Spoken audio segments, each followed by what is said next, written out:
Hello, ഞങ്ങളുടെ ചാനലിലേക്ക് എല്ലാവർക്കും സ്വാഗതം. ഞങ്ങൾ ഞായറാഴ്ച വൈകുന്നേരം ഒന്ന് നടക്കാമെന്ന് വിചാരിച്ചിട്ട് ഇറങ്ങിയതാണ്. നമ്മുടെ വീട്ടിൻ്റെ ബാക്കോട്ട് പുഴയാണ്, മേലൂരെ ബോട്ട് ചെട്ടി റോഡിൽ പുഴ. അപ്പോൾ വൈകുന്നേരം ആയപ്പോൾ നമ്മൾ മൂന്നാൾ കൂടി ഇറങ്ങിയിട്ടുണ്ട്. കൂടെ നമ്മളെ ലിയോ പെണ്ണിനെയും കൂട്ടിയിട്ടുണ്ട്. ലിയോ പെണ്ണിനെ കൂട്ടിയത് വേറെ ഒന്നുമല്ല, അവളെ പുഴയിലേക്കൊന്ന് ഇറക്കിയിട്ട് ഒന്ന് കുളിപ്പിക്കാന്നല്ല, അവളെ ഒന്ന് പുഴയിലൊക്കെ കൊണ്ട് നീന്തിപ്പിക്കാമെന്ന് വിചാരിച്ച്. രാവിലെ അച്ഛനും മക്കളും ഒക്കെ മേലൂർ അമ്പലക്കുളത്തിൽ പോയിട്ട് കുളിച്ചതാണ്. അപ്പോൾ വൈകുന്നേരം ലിയോ പെണ്ണിനെയും കൊണ്ട് നമ്മൾ ഇറങ്ങിയിട്ടുണ്ട്. വീട്ടിൽ നിന്ന് നടക്കാനുള്ള ദൂരേ ഉള്ളൂ. അതുകൊണ്ട് നമ്മൾ മൂന്നാൾ ലിയോ പെണ്ണും കൂടി ഇറങ്ങിയിട്ടുണ്ട്. അത് പാറുക്കുട്ടി എന്താ പറഞ്ഞതെന്ന് വെച്ചാൽ ലിയോ പെണ്ണിനെ കുളിപ്പിക്കാൻ വേണ്ടി പോവാന്ന് പറഞ്ഞതാ. ഇതാ ഞാനെന്തോ പറയുന്നുണ്ട്, ഞാനിത് ഓൺ വോയിസ് ചെയ്യാമെന്ന് കരുതിയതാ. പിന്നെ വിചാരിച്ച് വേണ്ട, റെക്കോർഡ് ചെയ്തതിന് ശേഷം പിന്നെ സൗണ്ട് കൊടുക്കാമെന്ന് കരുതി. പിന്നെ ഇതാ നമ്മളെ മേലൂർ പുഴക്കരക്ക് പോകുന്ന വഴിക്ക് അവിടെ ചെമ്മീൻ കണ്ടങ്ങളൊക്കെ ഉണ്ട്. നല്ല ഭംഗിയായിട്ട് ചെമ്മീൻ കണ്ടങ്ങളൊക്കെ സെറ്റ് ചെയ്തിട്ടുണ്ട്. ഇത് പുഴയാണ്, പുഴേൻ്റെ ഒരു ഭാഗമാണ്. നല്ല മഴക്കോള് കണ്ട. ഞങ്ങളവിടെ പകുതി എത്തുമ്പോഴൊക്കെ നല്ല മഴക്കോളം. ഇപ്പം നമുക്ക് മഴ കിട്ടും. പെട്ടു എന്ന് തോന്നുന്നു. ഒറ്റ കുടയേ എടുത്തിട്ടുള്ളൂ കേട്ടോ. നമ്മൾ ആദ്യം ഈ പുഴേൻ്റെ ഈ ഭാഗത്ത് ഇറക്കി നോക്കി. അവിടെ ബണ്ട് കെട്ടിയത് കണ്ടോ? ബണ്ടല്ല, എന്താ പറയുക, ഒരു ബ്ലോക്ക് ചെയ്ത് വെച്ചിട്ടുണ്ട്. അതെന്താ വെച്ചാൽ അങ്ങോട്ടൊക്കെ പുഴയിൽ പൂഴിയൊക്കെ വാരിയിട്ട് നല്ല ആഴമുണ്ട്. ഈ ഭാഗത്തൊക്കെ JCB വെച്ച് നല്ലപോലെ ആഴത്തിലാക്കി വെച്ച്. പണ്ടൊക്കെ ഇവിടുന്ന് എല്ലാവരും കുളിക്കുകയും കളിക്കുകയൊക്കെ ചെയ്തിരുന്ന സ്ഥലങ്ങളാണ്. പക്ഷേ ഇപ്പോൾ അവിടെയൊക്കെ നല്ല പോലെ പൂഴിയും ഒക്കെ എടുത്തിട്ട് നല്ല ആഴത്തിലാക്കി വെച്ചിന്. അതുകൊണ്ട് അങ്ങോട്ട് ഇറങ്ങിയാൽ വളരെ അപകട സാധ്യതയുള്ളത് കാരണം അങ്ങനെ ചെയ്തതാണ്. അപ്പോൾ അവിടെ ഇറക്കിയപ്പോൾ ആളിച്ചിരി എന്താ പറയുക, ഒരു സുഖം കിട്ടാത്ത പോലെ, കളിക്കാനും നീന്താനൊന്നും ഒരു സുഖം കിട്ടാത്തത് കാരണം നമ്മൾ അവിടെ നിന്ന് എസ്കേപ്പായി.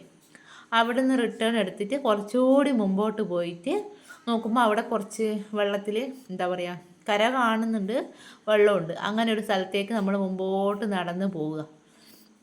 അപ്പോൾ ആൾക്ക് ശരിക്കും നീന്താൻ പറ്റാത്തതിൻ്റെ ചെറിയൊരു എലികളുണ്ടായിരുന്നു.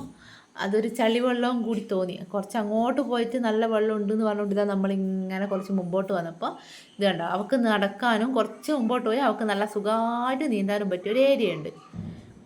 അപ്പം നമ്മളിവിടെ രണ്ടാമത് മാറിയ സ്ഥലമാണ് ഇത്. സുമേഷ് ചേട്ടൻ അതാ ഓർക്ക് നിലം കാണുന്നതുകൊണ്ട് പിന്നെ അത്ര പേടിക്കല്ലേ. ഇത് പുഴേൻ്റെ അങ്ങോട്ട് ഇറങ്ങിയിട്ടുണ്ട്. അവിടെയൊക്കെ കുറച്ചൊരു മൺതിട്ടയെല്ലാം ഇങ്ങനെ പൂഴീൻ്റെ എന്തൊക്കെയോ ഇട്ടിട്ട് അവിടെയെല്ലാം കുറച്ച് ഇതുണ്ട്. അപ്പോൾ ആള് എന്തോ കണ്ടൊന്ന് പേടിച്ചിട്ടുണ്ട്. ആ ഭാഗത്ത് വന്നപ്പോൾ അങ്ങോട്ട് നോക്കിക്കോ കണ്ട, അവിടെ നോക്കിയിട്ടൊരു പേടിയാണ്. ആ ഭാഗത്തേക്ക് അവിടെ എത്തിക്കഴിഞ്ഞാൽ സുഭാഷ് ചേട്ടനെ പേടിച്ച് കളിക്കുന്നുണ്ട്. അങ്ങോട്ട് നോക്കിയിട്ട് ഒരേ പേടിയാണ്. അപ്പോൾ എന്താ സംഭവം എന്ന് വെച്ചാൽ കുറുക്കന്മാരുടെ മണാണോ എന്നറിയില്ല, കക്ഷിയാകെ ഒന്ന് അരണ്ടിട്ടല്ല, ഒന്ന് എന്താ പറയുക, അങ്ങോട്ട് പോകാനൊരു പേടി പോലെ. ഇടയ്ക്കിടയ്ക്ക് അങ്ങോട്ട് നോക്കുക, അതിന് നമ്മളെ നോക്കുക. അങ്ങോട്ടേക്ക് വരുന്നുണ്ടായില്ല. അപ്പോൾ ഇതാ സുഭാഷ് ചേട്ടൻ നോക്കി വെള്ളത്തിൽ അടി കാണുന്ന സ്ഥലം വരെ എത്തിയിട്ട് അവളെ വെള്ളത്തിലേക്ക് ഇറക്കി. അപ്പോൾ ഇവിടെയൊക്കെ ഇറക്കിയപ്പോൾ അവൾ ഒരേ ഓട്ട പ്രദർശന.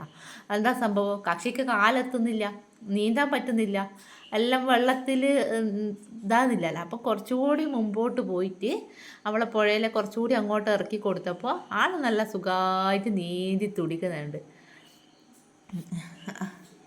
ഇതാ കണ്ട, കുറച്ച് അത് ഒന്നും തിരിയുന്നില്ല. വെള്ളത്തിൽ നമുക്ക് നീന്താൻ പറ്റാത്തതിൻ്റെ ഒരു അസ്വസ്ഥതയാണ് ഈ പ്രകടിപ്പിക്കുന്നത്. കുറച്ച് കഴിഞ്ഞപ്പോൾ ആക്റ്റീവായിരുന്നു, നല്ലപോലെ നീന്തുന്നുണ്ടായിരുന്നു കുറച്ച് മുമ്പോട്ട്. സുമേഷ് ചേട്ടന് സംശയം, അത് വെള്ളത്തിൽ കാല് ശരിക്ക് മുങ്ങാൻ പറ്റാത്തതുകൊണ്ടുള്ള ഒരു അസൗകര്യമാണോ എന്ന് തോന്നി അവർക്ക്. അതുകൊണ്ട് ഓളെ ചങ്ങല കുറച്ച് നീളത്തിൽ പിടിച്ചിട്ട് ഓളെ നമ്മൾ കുറച്ച് അങ്ങോട്ടാക്കുന്നുണ്ട്. നിലം കാണുന്നിടക്കാട്ടം നിന്നിട്ട് കുറച്ച് അങ്ങോട്ടാക്കുന്നുണ്ട്. വെള്ളത്തിലിറങ്ങാൻ ഞങ്ങൾ കരുതിയത് ആദ്യം നല്ല പേടിയൊക്കെ ആയിരിക്കുന്നു. പക്ഷേ ഇല്ല, ആൾക്ക് വേറെ പേടിയും കാര്യങ്ങളൊന്നുമല്ല. ആ പറമ്പിലെന്തോ, ആ പുഴേൻ്റെ വക്കത്തെന്തോ എനിക്ക് തോന്നുന്നു കുറുക്കൻ്റെ എന്തോ മണം അടിച്ചിട്ടോ എന്തോ ആണെന്ന് തോന്നുന്നു. കക്ഷി ആദ്യം ഒന്ന് പേടിച്ച് കളിച്ച്. ഇപ്പം കുറച്ചുകൂടി വെള്ളം കാണുമ്പോൾ അങ്ങോട്ട് വെള്ളം പോകുന്നുണ്ട്. ഇതാ കണ്ട, പുഴയിലിറങ്ങി വെള്ളത്തിലിറങ്ങിയപ്പോൾ നല്ല സുഖമായിട്ട് നീന്തുന്നുണ്ട് കക്ഷി. ഇവിടെ ഇപ്പം വെള്ളത്തിന് വെള്ളമില്ലാത്തതുകൊണ്ട് കണ്ട ഒരു ഏല് കിട്ടുന്നില്ല അവർക്ക് നീന്താനുള്ളൊരു സുഖം. അന്നേരം പരക്കപ്പായി ചെയ്യുക. പിന്നെ വെള്ളത്തിൽ ഇറങ്ങിക്കഴിഞ്ഞാൽ നല്ല സുഖമായിട്ട് നീന്തും.